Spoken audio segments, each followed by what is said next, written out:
안녕하세요. 블록체인X의 마왕입니다. 이번 주제는 제가 지난번 비트코인은 혁명이라고 말씀을 드렸습니다. 그리고 여러분들은 오늘 혁명 시리즈의 그 1편, 돈의 혁명을 시작으로 세 가지 혁명에 대해 다 듣고 나면 저와 함께 혁명에 동참하게 될 것이라고 기대해 봅니다. 돈의 혁명은 총 1, 2부로 나누어져 있습니다. 1부는 금 놓고 돈 먹는 기가 막힌 능력을 가진 사람의 이야기를 할 거고요. 2부에서는 돈에 있어서 세계 최고의 직업을 가진 사람에 대해 이야기를 할 겁니다. 시작에 앞서 제가 퀴즈를 하나 내보겠습니다. 이 중에서 다른 것들과 다른 한 가지는 무엇일까요? 이 문제는 실제로 제임스 리카즈라는 경제학자가 아이비리그 교수들과 5세 어린이들 두 집단에게 내었던 문제입니다. 두 집단의 답은 달랐습니다. 아이비리그 교수들은 달러를 선택했고 그 이유는 금은 현재 돈의 역할이 없고 부루마블 돈은 쓰레기고 미화는 가치를 유지한다 라고 이야기를 했습니다. 그러나 어린이들은 금화가 다른 것과 다르다. 다른 건 그저 종이일 뿐이다 라고 했습니다. 누가 더 현명한 걸까요? 여러분은 혹시 마음속으로 어떤 선택을 하셨습니까?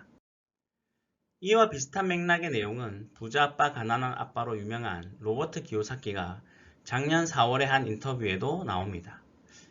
작년 초에 발생한 코로나 사태로 미국뿐만 아니라 전 세계가 경기 부양을 이유로 양적 완화를 발표했습니다. 코로나로 전 세계가 어려워진 상황에서 어쩔 수 없는 선택이라고 하지만 잘못을 떠나서 제가 이 기사에서 재미있게 본 부분은 빨간색으로 동그라미를 친 마지막 부분입니다. 달러는 가짜돈, 금과 은은 신의 돈, 비트코인 등 가상화폐는 대중의 돈.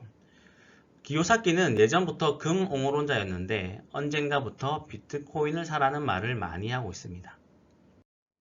자, 여기 기요사키가 말한 가짜돈, 신의 돈, 대중의 돈이 있습니다. 현재 여러분은 어떤 걸 더 가지고 싶으신가요? 그럼 기축통화인 달러, 달러 이전에 전 세계 사람들이 가치 있다고 신뢰한 돈은 무엇일까요? 이미 앞에서 답은 나왔죠. 바로 금입니다. 역사적으로 보면 동양과 서양이 자유롭게 교류하던 때도 아닐 때부터 신기하게 인류는 금, 은 등의 가치를 인정해 왔습니다.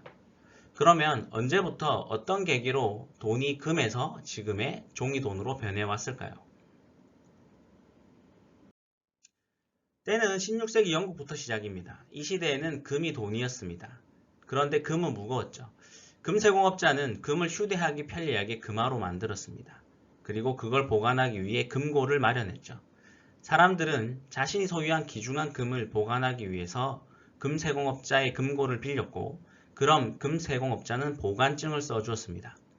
보관증만 가지고 오면 언제든지 금을 내주겠다라는 뜻이었습니다. 물론 보관료도 받았습니다. 얼마간의 시간이 지나자 사람들 사이에서는 금화 대신 보관증이 돌아다니기 시작합니다.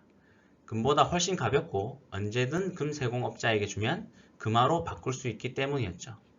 그것을 본 금세공업자는 깨달았습니다. 사람들이 한꺼번에 모든 금화를 찾으러 오지도 않고 동시에 몰려오지도 않는다. 사람들이 맡겨둔 금화를 빌려주고 이자를 받기로 했습니다. 대출이 잘 갚아지는 한 아무도 눈치를 채지 못할 거라고 생각을 합니다. 금세공업자는 고객의 금화를 돈이 필요한 사람들에게 대출을 해줬습니다. 그리고 대출을 하면서 받은 이자로 많은 이익을 남기게 됩니다. 사람들은 금세공업자가 갑자기 많은 돈을 버는 것을 수상하게 여기기 시작했습니다. 하지만 곧 자신들의 금화로 대출을 해주고 이자를 받는다는 사실을 알게 되었습니다. 사람들은 금세공업자에게 가서 항의를 했습니다. 그러자 금세공업자는 제안을 합니다. 당신의 돈으로 대출을 해서 이자를 받으면 그걸 나눠주겠다고. 사람들은 괜찮은 거래라고 생각합니다. 가만히 앉아서 돈을 벌 수 있으니까요. 금세공업자도 걱정이 없었습니다. 대출 이자가 항상 예금 이자보다 많았으니까요. 이 대목에서 여러분, 기존에 없던 대출과 예금 이자라는 부분이 나오는 거죠. 하지만 금세공업자는 더 욕심이 났습니다. 다시 머리를 썼죠. 금세공업자는 금고에 있지도 않은 금화를 마음대로 빌려주기 시작한 겁니다. 하지만 사람들은 금세공업자가 없는 돈을 만든다는 사실은 꿈에도 몰랐죠. 어떻게 그걸 상상이나 했겠습니까? 금세공업자는 금고의 금보다 10배나 많은 보관증을 발행했습니다. 사람들이 통상 약 10%의 금을 찾으러 온다는 걸 눈치챘으니까요. 이것이 현재 은행의 10% 지급 준비율의 토대가 됩니다. 지급 준비율은 여러분이 아시겠지만 은행이 여러분이 예금을 했을 때 예금한 금액의 10%를 제외한 나머지 금액에 대해서는 대출을 해주든 투자를 하든 은행에서 할 수 있다는 거죠. 한마디로 10%만 보유하고 현금을 보유하고 있으면 된다는 의미입니다. 참고로 한국은 지급 준비율은 7%입니다. 자, 그렇게 있지도 않은 금화에 이자 수익까지 들여오다 보니까 어느새 금세공업자는 엄청난 부를 축적한 은행가로 대변신을 하게 됩니다. 그제야 사람들은 금세공업자를 의심하기 시작했습니다. 갑자기 몇몇 부유한 예금주들이 은행에 나타나서 그들의 금화를 모두 가져가 버렸습니다. 뒤늦게 금화를 찾으러 온 사람들이 보관증 대신 금화를 내놓으라고 했지만 이미 늦은 일이었죠. 있지도 않은 금화까지 빌려줬으니까요. 뱅크런이 일어난 것이었습니다. 은행에 돈을 맡긴 사람들이 한꺼번에 돈을 인출하는 현상, 뱅크런. 현대에도 아무리 건전한 은행일지라도 뱅크런이 일어나면 망하게 되어 있습니다. 은행이 가장 두려워하는 일이기도 합니다. 아까 지급준비율에서 여러분 깨달으셨죠? 은행이 가진 현금은 10%밖에 없는데 갑자기 모든 사람들이 지금은 현금을 다 달라고 하면 은행은 가진 게 없죠. 그래서 뱅크런이라는 게 일어날 수도 있는 겁니다. 자, 이렇게 스토리가 끝나야지 되는 것 같은데 여러분 될 놈 될, 안 되란 아십니까? 이 말. 될 놈은 되고 안 될 놈은 안 된다는 뜻이죠. 바로 그때 영국 왕실은 오랜 전쟁으로 금화가 많이 필요해졌습니다. 그래서 은행업자에게 가상의 돈을 만들어서 영업을 할 수 있도록 특별히 허락을 해주었습니다. 여러분 여기 뭐라 했죠? 가상의 돈이라고 했습니다. 저 시대에는 금이 돈이죠. 그리고 보관증은 가상의 돈. 자, 그런데 여러분 지금 비트코인을 많은 사람들이 뭐라고도 부른다고 했죠? 가상화폐라고도 부릅니다. 그리고 무시를 하죠. 가상화폐라고. 자, 이때는 우리가 지금 쓰는 현금, 종이돈이 가상돈이라는 겁니다. 자, 약 300년쯤의 일입니다.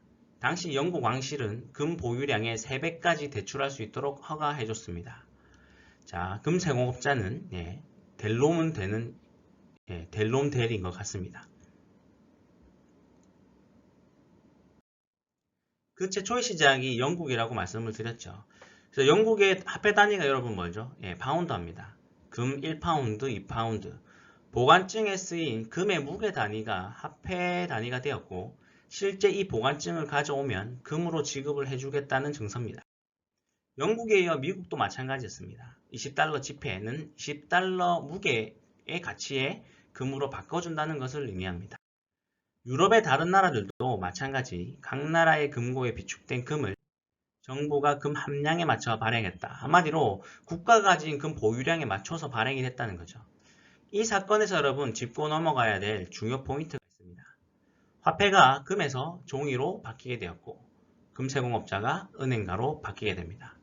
저 시대에 살던 사람들에게는 금만 유일한 돈인 시대에서 종이돈이 나왔고 금과 종이돈이 공존하는 시대가 있었겠죠. 그러다가 서서히 지금의 종이돈 시스템으로 바뀌게 되었겠죠. 저는 그 시대 사람들과 현재 우리가 비슷한 화폐 변화기에 있는 건 아닐까 생각합니다. 기요사키가 말한 가짜돈에서 대중의 돈으로 그리고 금세공업자가 은행가가 되었듯 이번에도 그러한 기회가 분명히 있다고 생각을 합니다. 자, 저는 그리고 그 기회가 뭔지 알고 있습니다. 그 기회가 무엇인지는 뒤를 통해서 여러분은 알게 되실 겁니다. 자, 아무튼 인류는 금화에서 종이 지폐의 시대가 왔고 그 중에서도 여러 국가화폐들 중에 1944년 브레튼 우주 협정을 통해 미국의 달러가 세계의 기축통화가 되었습니다. 그렇다면 이 달러, 여러분, 달러는 누가 발행할까요? 1번 미국 정부, 2번 민간은행. 앞선 금세공업자 스토리를 통해 알게 되었듯 답은 민간은행입니다. 그렇다면 이 민간은행의 주인은 누구일까?